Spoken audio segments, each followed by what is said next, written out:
ప్రభునందు ప్రియమైనటువంటి నాతోటి సహోదరి సహోదరులందరికీ మన ప్రభువును రక్షకుడైన యేసుక్రీస్తు నామంలో మీ అందరికీ వందనాలు తెలియజేస్తూ ఉన్నాం. వీళ్ళారా ప్రతిరోజు మీతో కలిసి దేవుని యొక్క వాక్యాన్ని పంచుకునే అవకాశాన్ని దేవుడు నాకు ఇచ్చారు. అందుని బట్టి దేవునికి కృతజ్ఞత తెలియజేస్తూ ఉన్నాం. అలాగే మీరు కూడా దేవుని యొక్క వాక్యాన్ని వింటున్నారని, గ్రహిస్తున్నారని అర్థం చేసుకుని దేవుని వాక్యంలో ఉన్నటువంటి గొప్పతనాన్ని అనేక మంది చెప్పేవారుగా ఉంటారని మేము భావిస్తూ ఉన్నాం. నాతోటి ప్రియమైన దేవుని వాళ్ళారా, అనుదినము దేవుని యొక్క వాక్యం వినడం అనేటువంటిది గొప్ప విషయం. అది ఉత్తమమైనటువంటి చర్య. ఈ చర్యలో మీరందరూ కూడా పాలు భాగస్వామైనందుకు మిమ్మల్ని బట్టి దేవునికి కృతజ్ఞతలు తెలియజేస్తూ ఉన్నాం. ఈ సమయంలో కొద్ది నిమిషాలు దేవుని యొక్క వాక్యాన్ని మనం ధ్యానం చేద్దాం. ఈరోజు మనం ధ్యానం చేయబోయేటువంటి అంశం ఏంటంటే దేహముతో దేవుణ్ణి మహింపరచుట అనేటువంటి అంశాన్ని మనం ఆలోచించేద్దాం. నాతోటి ప్రియమైన దేవుని బిడ్డారా, దేవుడు ఈ దేహం వచ్చింది నా దేహాన్ని నాకు అనుకూలంగా మర్చుకోవడానికి కాదు. దేవుడు ఈ దేహం ఇచ్చింది, ఈ శరీరాన్ని ఇచ్చింది శరీర కోరికలు తీర్చుకోవడానికి కాదు. ఎందుకు దేవుడు ఈ దేహాన్ని మనకి ఇచ్చాడంటే, కొరింథీయులకు రాసిన మొదటి పత్రిక 6వ అధ్యాయము 19-20 వచనాలు మనం చదివినట్లయితే ఈ దేహం అనేటువంటిది దేవుడు ఎందుకు మనకి ఇచ్చాడనే విషయము మనకు అర్థమవుతుంది. సరే, మనం చదువుకుందాం. 6వ అధ్యాయం 19-20 వచనాలు. మీ దేహము దేవుని వల్ల మీకు అనుగ్రహింపబడి, మన దేహము దేవుని వల్ల మనకు అనుగ్రహించబడింది. ఇది మర్చిపోవద్దు.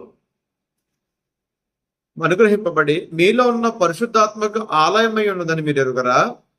మన దేహము పరిశుద్ధాత్మ దేవునికి ఆలయం ఉందని మనం తెలుసుకోవాలి. ఎరుగరా? మీరు మీ సొత్తు కారు. లోకంలో చాలా మంది ఏమంటారంటే, నా ఇష్టం, నా శరీరం, నేను ఏదైనా చేసుకుంటాను, చంపుకుంటాను, హానికరంగా మర్చుకుంటాను, నా ఇష్టం అంటూ ఉంటారు. నాతోటి ప్రియమైన దేని పెట్టారా, ఏ మానవుడికి తన దేహం మీద హక్కు లేదు. తన దేహాన్ని హాని చేసుకోవడానికి కానీ, తన దేహాన్ని బలపరచుకోవడానికి కానీ, తన దేహాన్ని లేకపోతే హానిపరుచుకోవడానికి ఎవరికి దేవుడు అవకాశం ఇవ్వలేదు. ఎందుకని అవకాశం ఇవ్వలేదంటే, మానవుని యొక్క దేహము మానవుని యొక్క సొత్తు కాదు. మీరు మీ సొత్తు కాదు, విలువ పెట్టుకొనబడిన వారు గనక మీ దేహముతో దేవుణ్ణి మహిమపరచుడి. యేసు ప్రభువారు ఆయన తన రక్తం ఇచ్చి, ఎంతో విలువైనటువంటి రక్తాన్ని ఇచ్చి మనల్ని కొనుక్కున్నాడు గనక మన దేహాలు ఈ లోక సంబంధమైన దేహాలు కాదు, మన దేహాలు క్రీస్తు దేహాలైన అనే విషయాన్ని మనం అర్థం చేసుకోవాలి. అందుకనే నీ దేహంతో నా దేహంతో మనము దేవుణ్ణి మహింపరచాలని దేవుని వాక్యం తెలియజేస్తా ఉంది. ఈరోజు మిమ్మల్ని అందరినీ నేను ప్రశ్న అడుగుతూ ఉన్నాను. మీరు మీ దేహంతో దేవుణ్ణి మహింపరుస్తున్నారా? మీరు మీ దేహాన్ని దేవునికి అనుకూలంగా మారుస్తున్నారా? మీరు మీ దేహంతో దేవుని గణపరుస్తున్నారా? మీరు మీ దేహంతో దేవుని గొప్ప చేస్తున్నారా? అలా దేవుని గొప్పపరచినట్లయితే, అలాగ దేవుని మహింపరచినట్లయితే, దేవుని మాటలను మన జీవితంలో జరిగించినట్లయితే, ఖచ్చితంగా ఏ దేహం అయితే దేవుడు మనకు ఇచ్చారో దేవుడు ఆ దేహం నుండి మనల్ని వేరు చేస్తాడు. అంటే భూమి మీద మనము రకం చెప్పాలంటే మన సమయం కాకముందే మన యాత్ర ముగించవలసి వస్తుంది. కనుక మనం భూమి మీద బ్రతుకున్నంత కాలం మనం చేయవలసినటువంటి పని ఏంటంటే, దేవుడు మనకు ఇచ్చినటువంటి ఈ దేహంతో దేవుణ్ణి మనం మహింపరచాలని దేవుని వాక్యం తెలియజేస్తూ ఉంది. ఎలా నేను మహింపరచగలను? అసలు మహింపరచడం అంటే ఏంటి అని మనం అర్థం చేసుకున్నట్లయితే, మహింపరచడం అంటే అత్యధికముగా గణపరచడం. అంటే నా దేహము కన్నా దేవుడే నా గొప్ప, నా శరీర బలహీనత కన్నా దేవుని మాటలే నా గొప్ప అని భావించాలి. అత్యధికంగా గణపరచాలట, ఇంకా స్తుతించాలట. ఇంకా చెప్పాలంటే గొప్ప చేయడం, దేవుని మహింపరచడం. గొప్ప చేయాలి దేవుణ్ణి. మన దేహముతో దేవుణ్ణి గొప్ప చేయాలి, దేవుని ఆరాధించాలి, దేవుని ప్రకటించాలి. ఇవన్నీ కూడా మహిమపరచడంలో భాగాలే. కనుక నీ దేహముతో ఏం చేసినా అది దేవునికి ఇష్టమైనటువంటి ప్రక్రియ చేయాలి తప్ప, దేవుణ్ణి గణపరచేలాగే ఉండాలి తప్ప, దేవుణ్ణి బాధ పెట్టేలాగా నువ్వు ఉండకూడదు, నువ్వు చేయకూడదు అనే విషయాన్ని మీకు ప్రేమతో తెలియజేస్తా ఉన్నాను. అలాగే కొద్ది నిమిషాలు మనం ఆలోచన చేసినట్లయితే, మొట్టమొదటి పాయింట్ మనం ఆలోచన చేసినట్లయితే, వ్యర్థమైన వాటిని చూడక ఈ కన్నులతో దేవుణ్ణి మహింపరచాలి.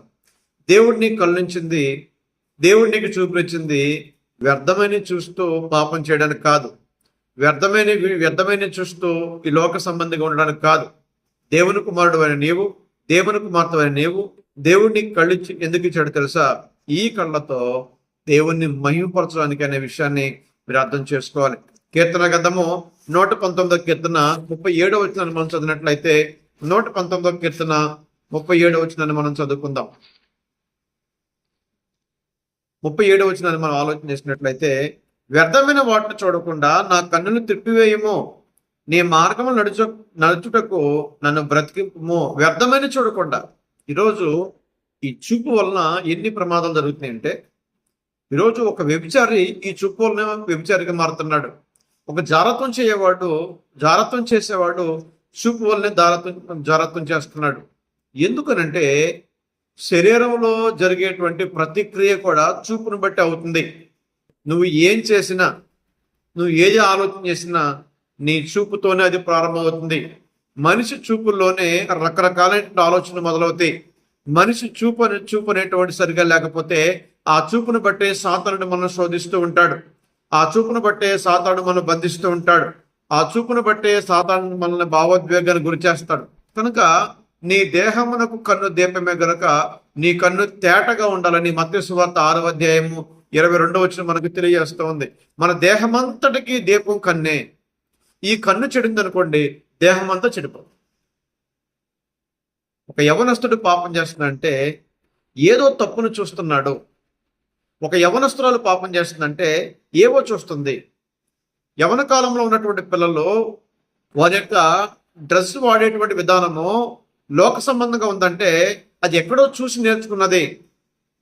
పురుషులు వాళ్ళు హెయిర్ కటింగ్ కూడా లోక సంబంధాలుగా వేసుకుంటున్నారంటే వాళ్ళు ఎక్కడో దాన్ని చూశారు.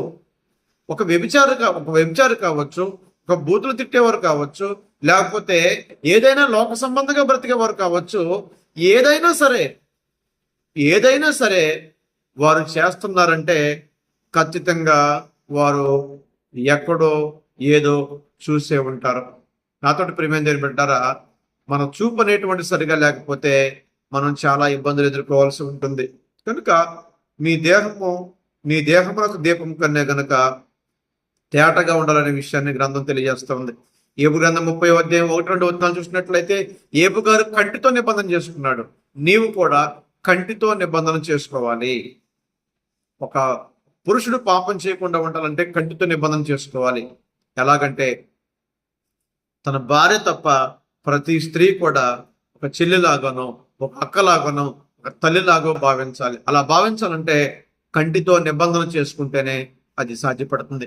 ఒకవేళ కంటితో కనుక మనం నిబంధన చేసుకోకపోతే ఈ కన్ను మనల్ని అనేక పాపాలు చేయడానికి మనం ముందుకు తీసుకెళ్తా ఉంటుంది. రెండో విషయాన్ని మనం ఆలోచన చేసినట్లయితే చెవులతో దేవుణ్ణి మహింపరచాలి. కీర్తన గ్రంథము 40వ కీర్తన 6వ వచనాన్ని మనం ఆలోచన చేసినట్లయితే, బలులైనను నైవేద్యములైన నీవు కోరట్లేదు, నీవు నాకు చెవులు నిర్మించి ఉన్నావు, దహన బలులైనను పాప పరిహారార్థ బలులైనను నీవు తెమ్మనలేదు.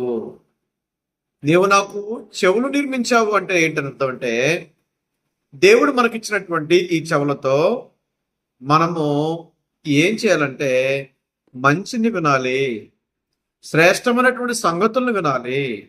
శ్రేష్టమైన సంగతులను విని మన జీవితాన్ని మనం మార్చుకోవాలి. అపోస్తలుల గారి 14వ అధ్యాయంలో 16వ అధ్యాయంలో లూదియా మనకు కనపడుతూ ఉంటుంది.